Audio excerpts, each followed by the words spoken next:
Hi, everyone, and welcome to Behind the Numbers. This is the program that goes beyond the data to explore the people, the stories, and the insights that really drive business success. My name is Dave Bookbinder. I'm known as a business valuation expert and best-selling author. I thank you for joining me. And I thank you for joining me for a very special episode because this is episode number 300 of Behind the Numbers. And when I started this program so many years ago, I never would have envisioned that we'd get to this milestone, but I'm thrilled that we're here and couldn't have done it without your support. So thank you so much for your continued support for this program. Looking forward to the next 100. And the other thing that makes this a special episode is I would rather have no one else to be with me for episode number 300 than my friend Scott Rosen, who is CEO of the Rosen Group. He is the author of 3 books on strategic human resources. He's also the founder of 3 strategic HR associations, and his latest book is called Transforming Your HR Department into a Profit Center. Scott, thank you for joining us on episode number 300 of Behind the Numbers. Well, I'm very excited, Dave, and congratulations to you. It's an amazing run, and hopefully you'll get to 1,000 soon. Wow, thank you. We'll see how that goes, but didn't envision 300, so you never know. Yeah, So I told the audience a little bit about who you are. Why don't you expound on that and tell them the rest of the story? Who is Scott Rosen? absolutely. Thanks, Dave. So I graduated with a business degree from Rider University, which is in Lawrenceville, New Jersey, and I spent the next 10 to 12 years in corporate America. And that included about 5 or 6 years in what I'll call corporate operations. So I was working for big companies like Cigna and Prudential, Travelers Mortgage. And I was doing a combination of operations, management, plus human resources. My true love was human resources. That was really the area that I spent time in corporate America, and I learned really a lot about all areas of HR, including recruiting, talent management, employee relations, culture, engagement, compensation and benefit strategy, and on and on. So I loved HR, but I realized that I was not a good fit for corporate America. I had that what they call the E gene. For those of you who know the E gene, is I had this big itch to go out there and do my own thing. Took the leap, took the risk, and in 1995, about 30 years ago, I started the Rosen Group and continue to be the founder and president of my company. We are a staffing and consulting organization that specializes in placing human resource professionals or providing HR professionals for consulting assignments. We do contract, which is a temporary form of putting an HR person in a company.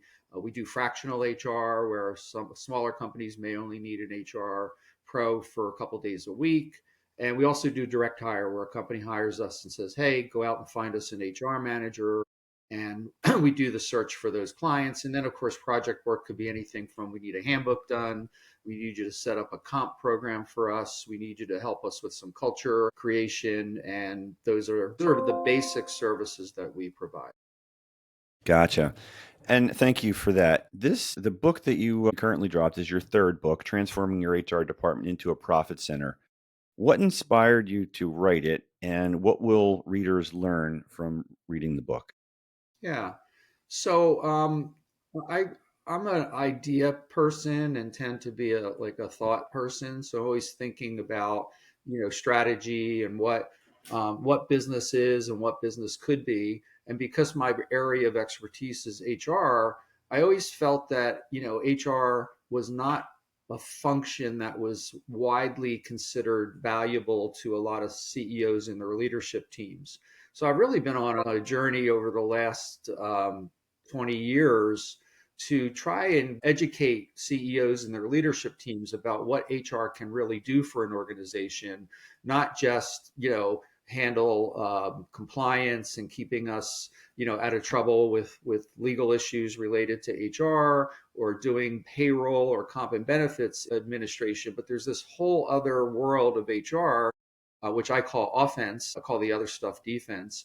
And in the offensive category, you've got all kinds of strategies. You've got culture building, engagement. You've got strategic recruiting. You've got comp and benefit strategy. You've got talent management strategies. And that's really been what my books have been about. And in those books, I've interviewed literally dozens, if not hundreds, of CEOs. I've talked to lots of HR leaders. And basically, I'm meeting with what I call CEOs that get it. They understand what human resources are. They understand that it can basically become a profit center and can add profit if you fully engage your employees and you fully have them highly productive. It's going to lead to increased profits. So that's really the impetus to my books. They all have a slightly different angle. This one goes through a process about how to actually create that kind of a function within your organization. Yeah, well, that really resonates with me. My work with the new ROI, return on individuals, is all about the value that people contribute to a business enterprise. It starts with leadership, and that translates into culture, which translates into employee engagement, which leads to the discretionary effort, which leads to increased productivity, profitability, and enterprise value. So you've got somebody here who is singing from the same sheet of music as you. So let's see if we can really drive this point home. Starting with the idea, you said you work with the CEOs that get it. So, what are some of the challenges that you see when you're talking with CEOs in the resistance, if you will, of that mindset shift from HR, from cost center to profit center, from the expense to the opportunity? Yeah, I mean, I think based on my interviews, my meetings with CEOs, and conversations I have with them, and presentations I make to groups like Vistage, a lot of it's about education. And the turning on of the mind and the heart for a CEO is, hey, okay, this is all great, but how does it lead directly to how does it help my business? Why should I invest? And a lot of CEOs have, I'll say, bad experiences with HR. They've had either people who are HR pros or supposedly HR pros who don't really understand what the key drivers are in HR, or they've had a bad experience with HR in general, or they hear from their peers. So really it's a battle or a communications challenge for what I do, which is mostly education. I teach CEOs the offensive side of HR, not just the defensive. They get that analogy. They understand sports and competition, so they understand that any team needs offense and defense, right, to be victorious. So they get that concept. And then I talked about, really, HR is owned by the CEO. It's not some separate function that exists in an organization. The people who are enlightened, the CEOs, are ones that get it. They embody it. They actually show the qualities and the behaviors that make for a leader of people. Now, that's what I think of HR as. It's the CEO has to be a leader of people. Once they're the leader of people and they understand the skills involved in that, then HR is rather simple. It's just a matter of hiring the right resources and investing in the right programs to get those employees fully engaged. Let's talk a little bit about those steps to become a profit center. I know you have a graphic that it's kind of a wheel, if you will, that Yeah. goes through the process of turning HR into a profit center. Not able to put that up on the screen here, but maybe is that something you can speak to conceptually? Yeah. Yeah, so there's 6 steps in the wheel, and each step is, further developed in the book and in the presentations I do. But the first step before you can do anything is that the CEO has to understand that they are the leader of people, that they are HR, that HR is not some extension, or some function aside them, that they are really the HR leader.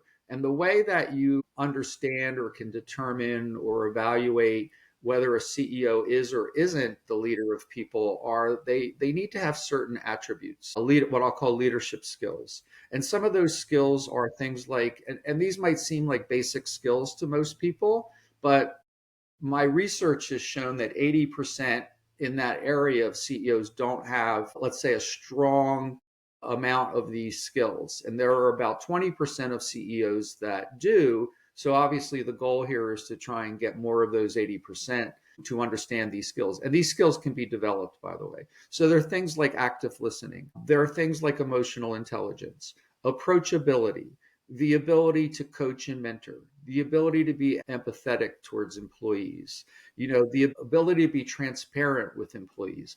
In other words, the ability to be a real human being, not just quote unquote the business leader of the organization, but someone who gets people, who understand that different people have different needs in the organization, and to really work on and spend time developing those different skills. Now, how do you develop those skills?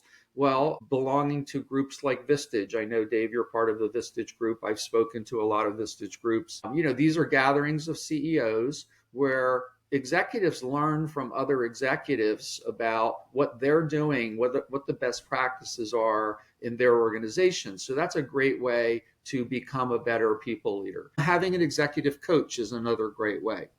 Having somebody that can point out to you, hey, you might have been able to handle this situation differently, and here's how. And just peer feedback, the openness and the ability to be able to listen to your peers and listen to people in the organization and say, hey, how can I be a better people leader? What are some of the things? And to learn from your mistakes as a CEO. We're all somewhat imperfect and we make mistakes. So it's really important, if the CEO wants to be the people leader, and HR has to have, the cliche is a seat at the table. So if finance has a seat at the table, and sales and marketing, which they should, in a CEO who leads people, HR is at the table. In other words, they're as important, if not more important, than any other function in the organization. And in those 20% of companies where the CEOs get it, HR is right there with them. And I've spoken to a lot of CEOs of small, medium, and large companies that say, hey, the first person I go to when I have a strategic challenge in my organization is HR. That's the person or people that I want to talk to and say, here's what I'm thinking. Here's what we need to do. Here's the impact on people. What do you think? That's when you know that a CEO, as a people leader, is getting it and is involving HR in the process. So that's step one. We're talking about 6 steps here. But if you don't have that, Dave, if you don't have that CEO bought in, it's not going to work. Like, what those 80% do is they just delegate HR and say, well, you guys take care of culture, and you guys take care of engagement, and you guys take care of the performance review process. And that is what they call abdicating, not delegating. Right. So a delegator understands that they need to be an owner of the process. So there's a lot of work to do in the transformation of HR into a profit center, but the CEO is the key component of that transformation. Yeah, so much to unpack there, Scott. Good stuff. It all starts at the top. Leadership and culture starts at the top. And conversely, the fish rots from the head down, right? So Right.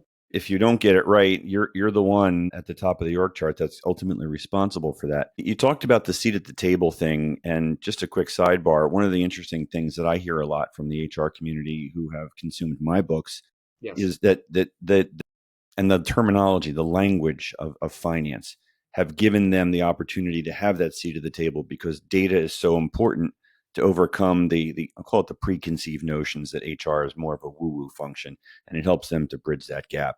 Um, I don't know if you'd like to go into other steps along the wheel, or if you'd prefer to talk about talent acquisition at this point. I'm going to ask you that question. Which way would you rather go? Yeah, I'll peruse through the wheel, and I'll just touch on some key points in each step, if that's okay with you. Sounds good. Go for I it. mean, talent acquisition is part of the next step anyway. So the next step Perfect. is, once that CEO buys in and says, okay, I get it, guys. I need to learn more about HR. I need to understand what these various processes are that you're talking about. Sorry, I may understand some, but there's a lot I don't understand. So then you can go to work. So go to work means it's a further education process. So in what I call best practices in HR, I run this program called the HR Department of the Year Awards. I've been running it for close to 30 years. And in that program, literally dozens and dozens, if not hundreds of companies have applied for best practice awards in all areas: talent acquisition, culture, engagement, benefits, compensation, training, measurement. And so out of those 25, 30 years of work that we've done in that program, I have a ton of research about what the best practices are. And it's not just from one company, it's from multiple companies, including the CEOs and their HR leaders. So we start with talent acquisition. That's the first aspect of HR that's critical, right? You have to bring in the right talent in an organization. You have to be able to know how to find that talent. You need to know how to converse with that talent. And once you bring them on, you need to know how to assimilate them into the organization. So those new employees know, okay, this is a company that believes in culture and I'm going to fit into this culture, but tell me how to do it, guys. So all of that is sort of the front end of HR best practice. So what's happening? So in 80% of companies, talent acquisition is an administrative back office function. And what I mean by that is it's a function where the recruiter or recruiting or whoever's doing that work basically is what I call posting and praying. And posting and praying is, hey, we have a job opening for, let's just say, a scientist or whatever. We're going to run it on, LinkedIn, and we're going to run it on whatever associations are in science. We're going to collect all these resumes. We're going to put them through our system, and then I'm going to look at some of those resumes and say, oh, well, these look pretty good. I'll do a screen with those people, and then if I like anybody, I'll send them to the hiring manager. That's a back office type of approach to talent acquisition. What I'm talking about in the book and what the best practice is talent acquisition is strategic. It's not just an administrative operational function. The recruiting team or the recruiter acts in different ways. In other words, the first big part is what they call candidate experience. And so any candidate that you're working with or dealing with in an organization that you're trying to bring a candidate in, you need to have a good candidate experience with them. What does that mean? It means that the candidate knows that they're being attended to, not by a machine and not by an email message, but that there's some way of human contact with a candidate. And this is a candidate that the company's interested or not interested, because somebody they may not be interested in might be a candidate for a job in the future. So there's a whole process, and you need to be a pretty developed person in recruiting to understand how to create that experience. And there's a whole field about candidate experience. So that's one best practice. Another is building pipeline or sourcing. Again, post and pray, you get resumes, that's nice, you put them in your database. But strategic sourcing is the recruiting team develops relationships with candidates. In other words, they're active in the communities that they need to recruit talent in. So they attend association meetings, they have conversations with people in the field, they network. They do a lot of these, what I'll call strategic interpersonal activities that will help brand the company as an employer of choice. So people will say, wow, this company really cares about potential employees. I'd like to work for them, or I'd like to work for them someday. There's an art and science to strategic talent acquisition. It's not just that post and pray operational admin experience. And then the other thing are what we call KPIs, or key performance indicators. So how long does it take for you to hire somebody? What's the quality of that hire? What is the turnover rate when you hire someone? So all these metrics that go into talent acquisition are important for a CEO and the leadership team to look at and say, wow, we're not really filling our pipeline with the right people, or we're losing a lot of good people because we're not doing something right. And so those KPIs are kind of like red flags or yellow flags that allow a CEO to look and say, wow, something's not working in our attraction of talent. And if you don't attract talent in the best possible way, guess what? Your competitors are going to do it and you're going to be left in the dust. So that's what strategic talent acquisition is. And again, Dave, we could unpack that for a long time. That's just one step in the strategic HR process. So it's going to take a while to transform a CEO into not only a believer, but somebody who's willing to invest in these types of things. So Yeah. pause there, but then we move on to other best practice functions. Yeah, can we talk about the role of HR and the CEO in employee engagement, because that's the recurring theme here underpinning, I think, driving the opportunity for the discretionary effort and enterprise value and so forth. What is the real role of HR in creating and or implementing the culture that the CEO is attempting to drive? Yeah, so there's a couple things. There's an education about what culture is, because most people, most CEOs and leadership teams, including HR, don't really understand what culture is. And there are a lot of definitions of culture, but what is culture? Culture is essentially the kinds of behaviors and expectations that a company has that allow employees to flourish in that company and allow them to feel like they're connected to the company. The word engagement is pretty self-explanatory, right? You want people coming to work excited about coming to work, feeling like they're contributing, feeling like their CEO and leadership team are communicating with them and understand their needs, and helping them develop their careers and helping them with career laddering so that they know what the next steps are. These are all aspects of engagement and culture. Another big aspect is communication. Most CEOs and leadership teams don't do a great job of communicating with their employees down the ranks. There are multiple ways to do this, and HR can be that facilitator.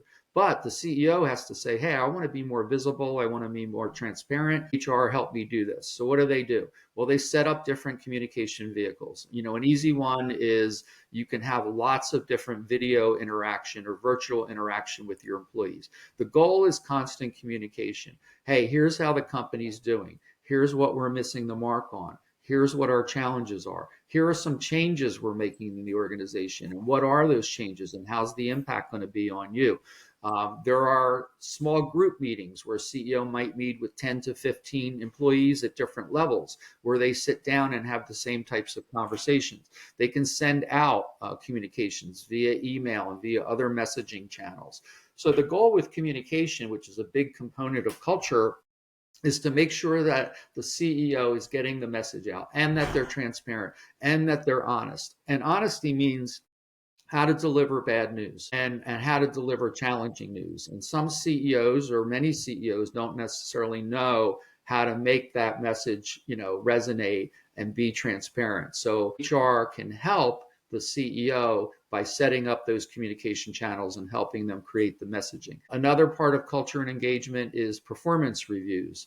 Our performance reviews virtually just check off the box once a year so you get your 4% increase, or is there actually a process that goes into the review? So in other words, things like making sure managers are coached in how, or trained in how to deliver messaging to their employees, those that are doing really well, so you keep them motivated, and those that are doing not so well, so you can get them to the next level in the organization. So performance review is part of it. Career laddering is part of it.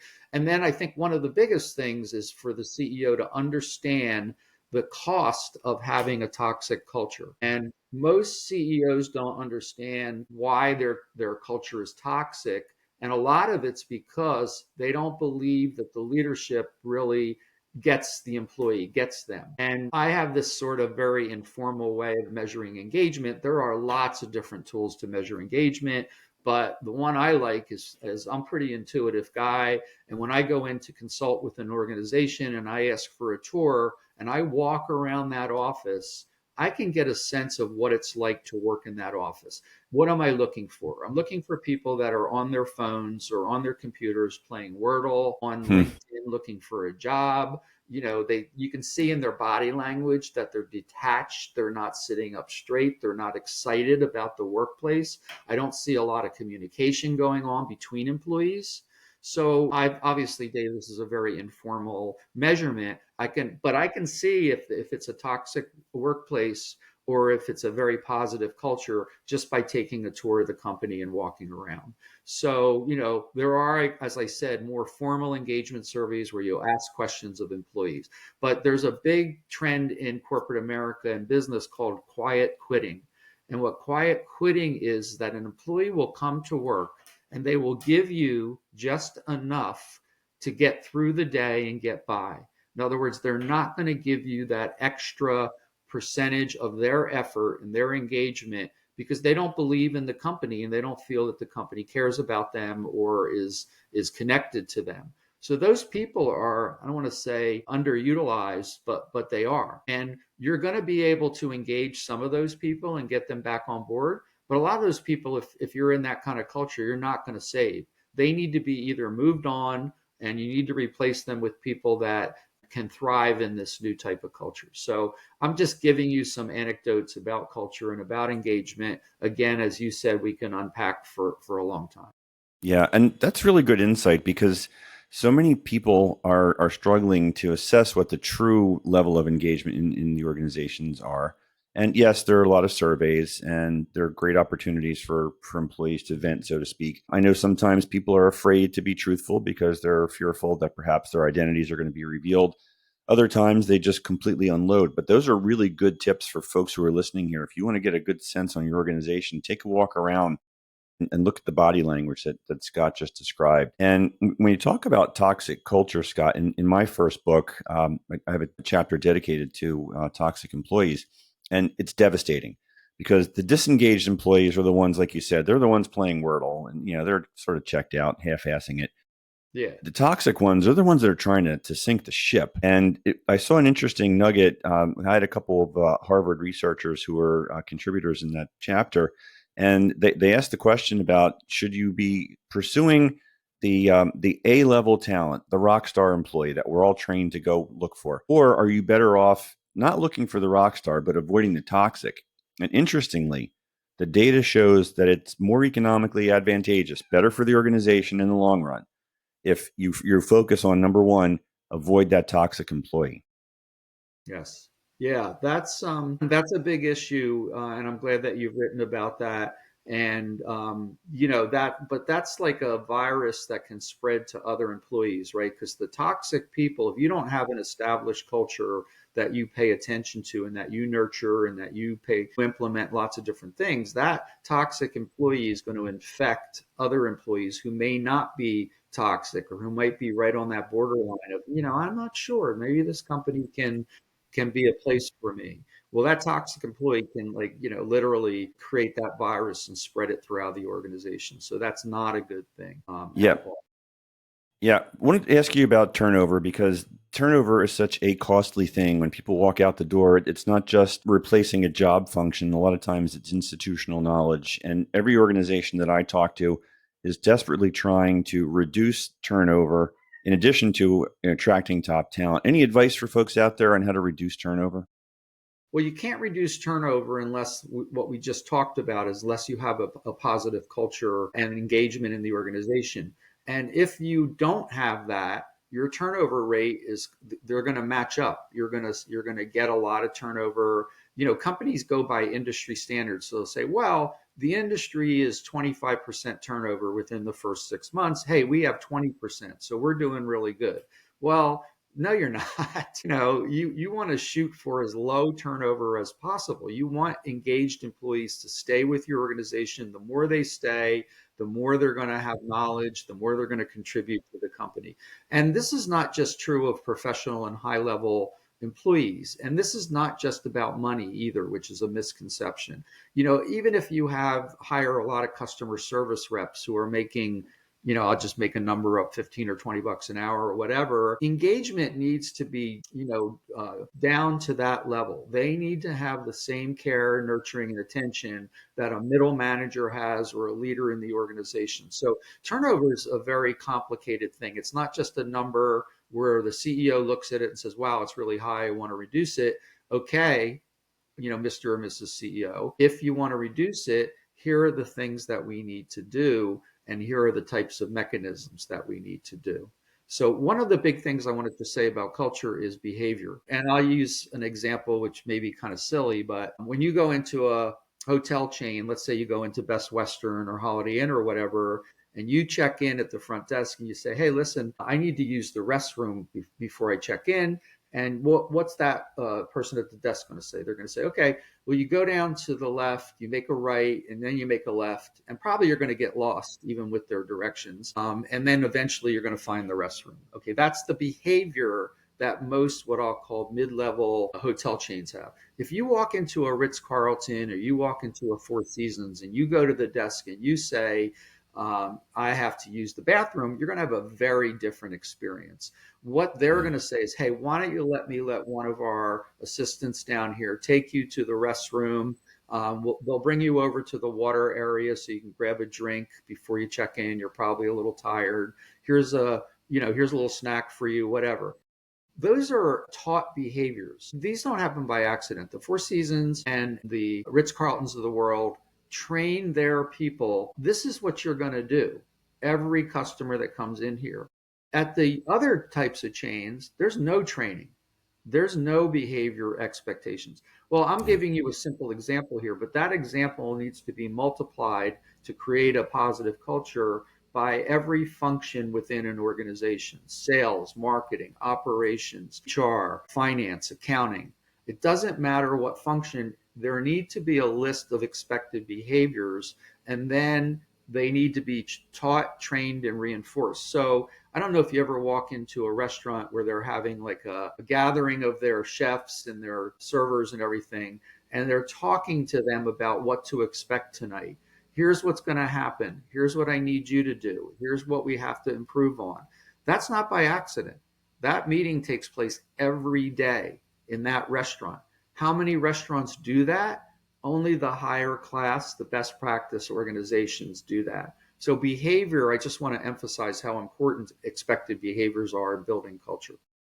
Yeah, 100%. And early in my career, working my way through college, I worked at a couple of those restaurants, and some of them did have those meetings and others did not. And you're spot on. And the experience that you just shared about the two different hotel chains, I think everybody gets that. Whether you've stayed at those high end places or not, you probably have attended a conference there and you've had that type of experience. And you're absolutely right. It is a completely different experience. Scott, we're getting to the end of the program here, the short strokes, as I like to say. But before we begin the wrap up process, I want to give you, we'll call it the final word, because to influence the boardroom, HR must adopt a profit center mindset. And I want you to share your final thoughts with the audience on why that is just so important.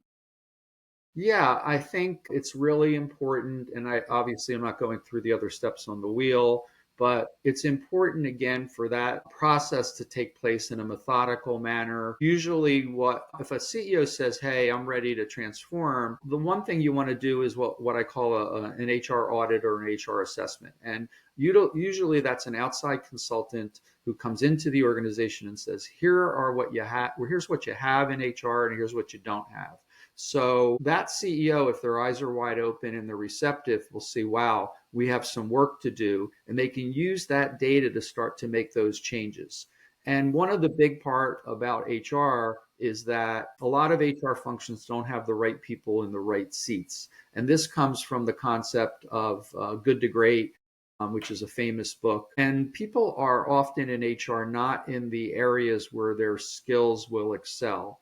So if you turn to HR and say, hey, we're going to revamp this HR function and we're going to make it a best practice function, which is going to make us the best practice company, there may be people that need to leave the organization. There may be people that need to be brought into HR. There may need to be training for HR pros. So there's a lot of opportunity, I guess is what I'm saying, for HR to increase its best practice skills. But there's also a lot of opportunity for CEOs to take HR seriously, to treat it like a strategic function, and to turn it into a profit center based on the full engagement and productivity of people.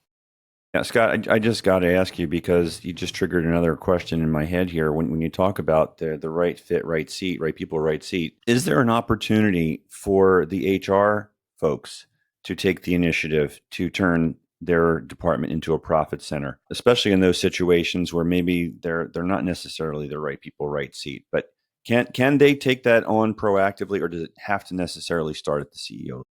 Has to start at the CEO, unfortunately. If you start putting best practices in, now a lot of them are cost effective and may not rattle the CFO or the CEO, but a lot of these are systemic changes and they require investments. They require investments in time and they require investments in some money. Payoff is going to be big at the end. But unless you have a CFO and a CEO who are saying, yeah, we want to invest in these things because we believe they're going to lead us to the right ending, HR is not going to succeed. And unfortunately, I talk to a lot of HR groups, and there's a lot of unhappy HR people out there because their CEOs and CFOs don't get it. Yeah, I would imagine that they're all longing for the opportunity to make a bigger Of contribution. course. Yeah, they want to grow and they want to learn and they want to contribute. Yeah. Scott, for folks out there who want to learn more about you, how they can connect with you, how they can work with you, and where they can get your books, how do we do that? Yeah, so my book is on Amazon. You can get it in a hard copy or digital version.